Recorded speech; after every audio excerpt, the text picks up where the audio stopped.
Vamos a hablar con nuestro compañero de RPP que está especializado en temas de escena, Johnny Padilla. Buenos días, Johnny. ¿Cómo está, Fernando? Todos muy tristes pues por la partida de Pedro Suárez Vértiz, que sin lugar, si te puedo equivocarme, es el artista más importante del pop rock de la historia de la música en el Perú. Él no solamente fue integrante de un grupo emblemático de rock que solamente tuvo dos álbumes, pero ya pasó a la historia como Arena Hash, sino que desarrolló una carrera muy exitosa como solista, que es la que nos dio todo un repertorio, que inclusive hasta hace poco que salieron unas encuestas de Spotify sobre la cantidad de la gente que escucha en Spotify a los cantantes.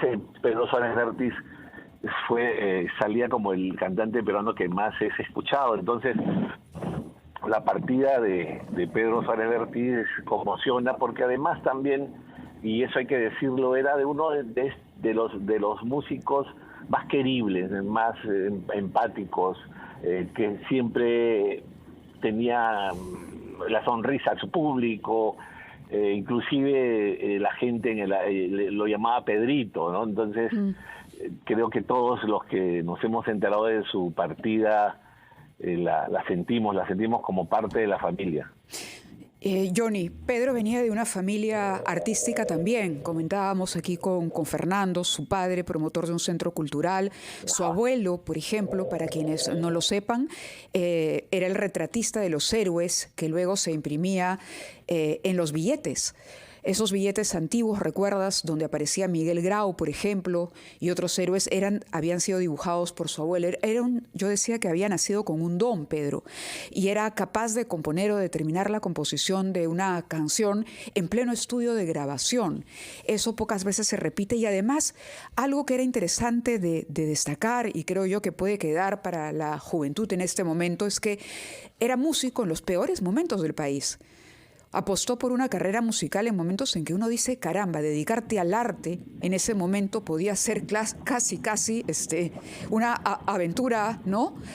Increíble, muy audaz, ¿no? Decidirse a hacer música en ese momento, tocar en bares, cuando no se sabía si de repente un coche bomba te iba a sorprender o un apagón te iba a sorprender y no había grupo electrógeno, cuando había que tocar la puerta de la radio con el cassette para que el discjockey escuchara tu canción y si le gustaba, la programara.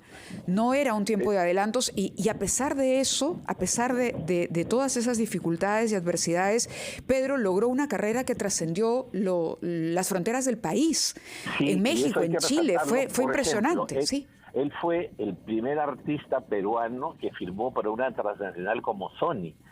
Sony lo contrató, lo fichó y para lanzarlo internacionalmente y fue el gran inicio para que luego artistas muchos años después también lograran tener ese contacto con esta disquera. Y Pedro fue el primer artista peruano que firmó con Sony para su primer disco como solista.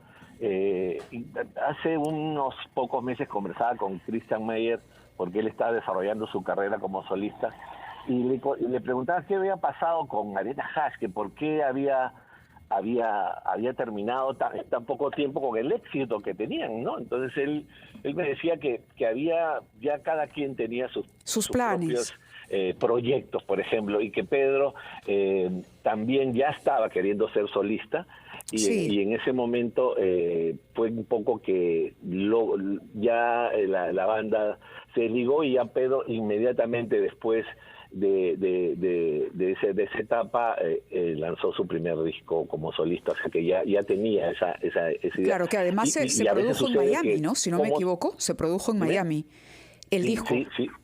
Sí, claro. Y usualmente sucede que no necesariamente el éxito de una banda te replica como solista, a veces sí, a veces no, pero él logró superar lo hecho por Arena Hash. ¿Fue Póntelo en la lengua? Póntelo en la lengua fue, no sé si fue el segundo, o No hay técnica para olvidar fue el primero, sí. Pero ahí están entre esos, ¿no? Inclusive hay un video que grabó con un colombiano muy famoso que era el que hizo los videos de Shakira. Correcto. Que Simon Brandt creo que se llama. El primer, me estoy enamorando, fue el video, claro, que hizo Pedro Suárez Vértiz con el que hace los videos, un colombiano que hace los videos. Yo recuerdo que en algún momento hablé con un productor en Miami, en este momento no me viene el nombre a la cabeza, y él me contaba que cuando hablaba con Pedro antes de mezclar ese primer disco solista, le dijo, bueno, ¿qué sonido quieres, Pedro? O sea, ¿cuál es el concepto que tienes en la cabeza? ¿Cómo quieres reflejarte tú como artista? Y Pedro le dijo, quiero que suene como los Rolling Stones, porque era una de sus bandas referentes, tanto los Rolling Stones como los Beatles. Tenía esas dos influencias muy, muy marcadas, y el productor le dijo, ok, que suene como los Rolling Stones, pero puede ser un poco más específico, y la cosa quedó ahí. Esto entre tantas anécdotas, ¿no? Y también hay que resaltar que dentro de todos los artistas y ya cuando ya se había retirado de la escena musical, han logrado mantener su legado, porque sacó 3 álbumes, acabo de subir 3 pisos,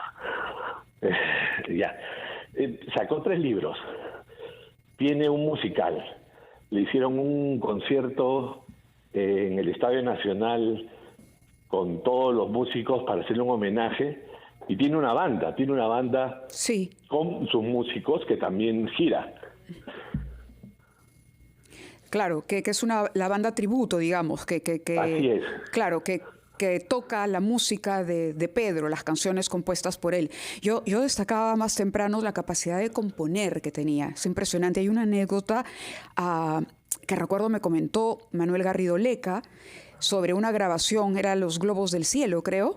Y Pedro no había terminado el coro, y en ese momento había que rentar los estudios y pagar, y costaba mucho dinero pues para grabar un disco, y le decían, Pedro, pero por favor, la canción. Salió 1 minuto y al instante regresa y dice, ya la tengo, y prácticamente había improvisado la canción fuera del estudio e ingresó y la grabó. Es momento de pronto de recuperar todo ese talento que demuestra algo que decía antes nuestra invitada y nuestra corresponsal, Diana Falcón, nuestra reportera, la resiliencia de Pedro y su vena artística que se expresaba de distintas maneras. Y en los últimos tiempos, Mávila, también sus posts en Facebook, que de una u otra forma también causaban polémica. A uno no les gustaba, a otros sí, porque empezó a dar sus opiniones sobre distintos temas y también lo mantenía vigente, ¿no? De acuerdo, Johnny, muchas gracias por estas palabras, por recordarnos que es la más grande figura del pop rock, como tú has dicho, que destacó no solo como líder de una banda, sino como solista después. Y gracias por las veces que tú nos has dado información sobre él y sobre su obra artística en escena, que es el espacio de RPP en el que eres conductor. Nos has hecho saber también que es el primer artista peruano que ha grabado una producción con la empresa Sony. Muchas gracias, Johnny. Gracias, Fernando. Gracias, nuestras condolencias a ti como admirador y persona cercana a Pedro Suárez Vértiz, quien nos ha abandonado esta mañana de ataque cardíaco antes de las 7 de la mañana. Que descanse en paz.